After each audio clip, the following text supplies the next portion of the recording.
मुक्ताईनगर येथील प्रवर्तन चौकात सर्वपक्षीय नेत्यांकडून उपमुख्यमंत्री अजितदादा पवार यांना भावपूर्वक श्रद्धांजली अर्पण करण्यात आली। बुधवारी सकाळी सुमारे 12 वाजता मुक्ताईनगर शहरात खास कार्यक्रमाचे आयोजन करण्यात आले। उपमुख्यमंत्री श्री अजितदादा पवार यांना भावपूर्वक श्रद्धांजली अर्पण करण्यात आली। प्रवासात आकाशातील अपघातात प्लेन क्रॅशमध्ये त्यांचं निधन झाल्याची दुर्घटनाची बातमी सर्वपक्षीय नेत्यांना कळाली। त्यानंतर गुरुवारी दुपारी मुक्ताईनगर येथील प्रवर्तन चौक सर्वपक्षीय नेते, पदाधिकारी व कार्यकर्त्यांनी त्यांचा फोटो समोर पुष्प ठेवून श्रद्धांजली अर्पण केली। या आयोजनेत नगरपालिका सदस्य, व्यापारी संघटनेचे प्रतिनिधी, सामाजिक संघटनेचे नेते, पत्रकार तसेच विविध राजकीय पक्षाचे कार्यकर्ते उपस्थित होते।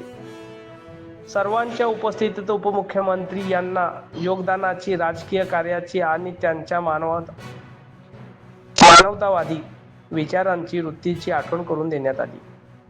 कार्यक्रमाच्या पार्श्वभूमीवरती शहर संपूर्णपणे बंद ठेवण्यात आले होते।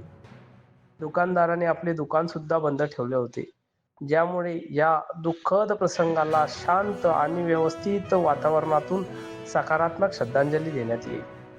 Muktainagar star Bharat live express प्रतिनिधी